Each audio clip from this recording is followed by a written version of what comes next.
In Pasadena, capital improvement projects are a major focus. With the city's record-setting development and economic boom, it's important not only to embrace the growth and evolution of the city, but also to prepare for it. Take our streets, for example. Every day, thousands of cars travel down our roadways. One of the busiest is Fairmont Parkway. On average, more than 45,000 vehicles use this road every day. That's why, in partnership with Harris County Precinct 2, the city launched a major expansion and improvement project on Fairmont Parkway in 2009. The project increased the busiest section of the roadway from 2 lanes in each direction to 3 lanes in each direction. It also improved traffic at the intersections, added turnaround lanes, and helped improve drainage in the area. As a result, traffic flows better in the area, especially during peak times, and flooding is rare. Since the improvements occurred on Fairmont Parkway, from widening the lanes to adding the turnarounds, my customers find it a lot easier to get to my business now. When they're happy, I'm happy.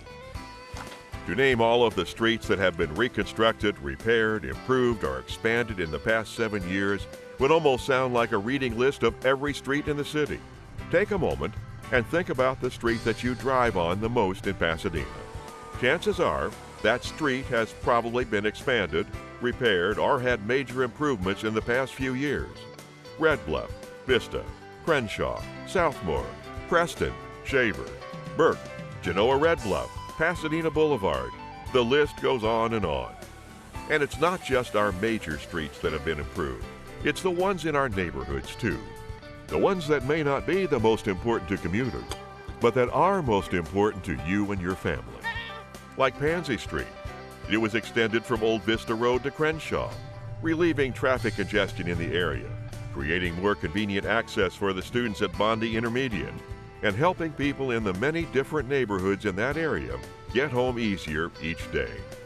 An example from the northern part of the city is the Beverly Court subdivision off of Ritchie, where the city not only reconstructed the streets, but also added sidewalks and wheelchair ramps, making this a project that improved the roadway and the quality of life for people in the neighborhood. Every section of town has been touched by projects like these. To give you a better idea of the magnitude of the street projects we've done, think about this.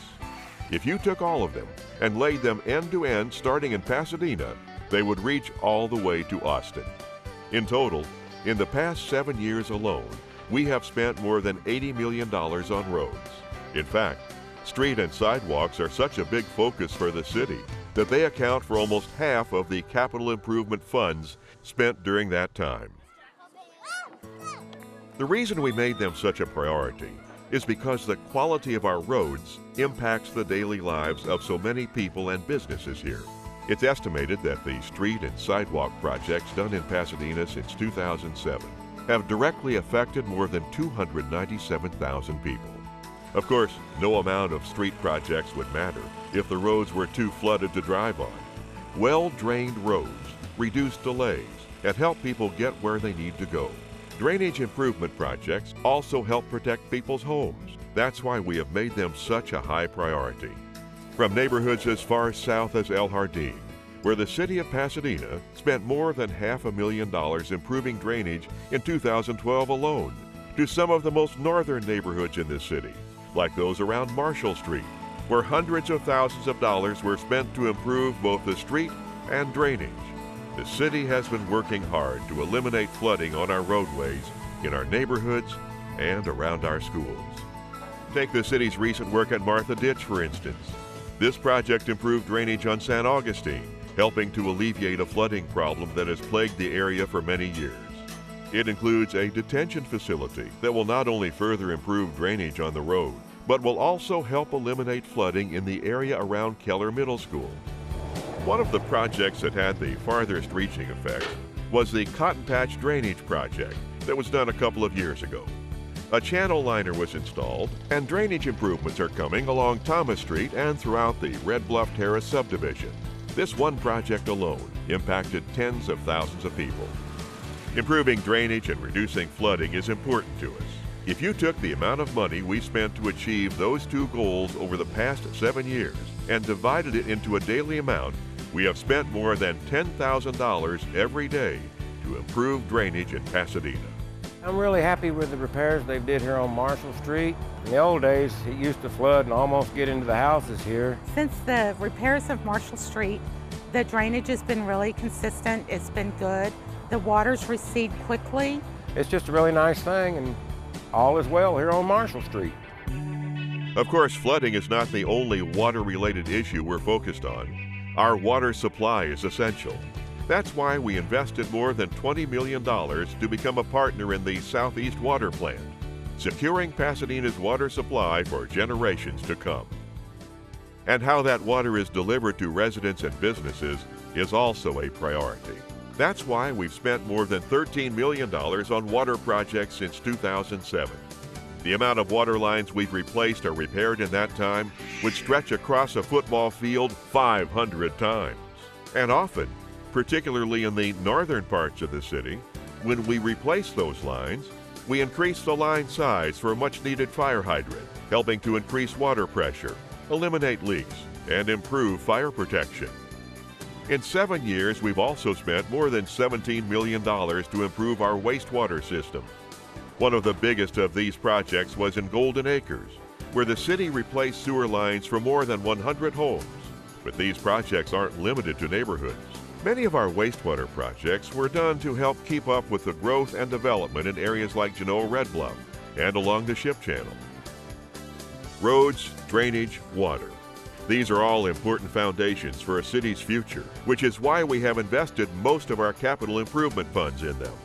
They are the types of projects you don't always see or think about, but each and every one of us feels the effects and enjoy the benefits of them every day. In the last few years, the city of Pasadena has been working on replacing the water lines. Most recently, they have also been working on replacing the sewage lines. All these improvements have really helped our neighborhood. Of course, there are also projects that are much more visible, the ones that have changed the face of Pasadena. We have committed to making our city safe and keeping our crime rate one of the lowest around.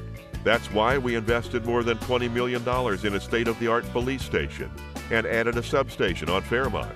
Almost half of our fire stations have been renovated or, in most cases, completely rebuilt. Our convention center was renovated and upgraded with new amenities, including a one-of-a-kind new stage that lowers down from the ceiling. Our central library was expanded and equipped with more current technology. We've built soccer fields, renovated ballparks, upgraded playgrounds, created hike and bike trails, and are currently transforming our most popular pool into a water park. Everywhere you look, there have been capital improvements. Every area of our town has been touched. Every neighborhood impacted. The capital improvement projects we've invested in over the past several years have made Pasadena a better place to live, not just now, but for generations to come. And these types of projects aren't just something we've prioritized for the past 7 years. They are our focus every day. Because of the work we have done and continue to do, our city is better prepared for the future. And in Pasadena, the future looks bright. It's gonna be a bright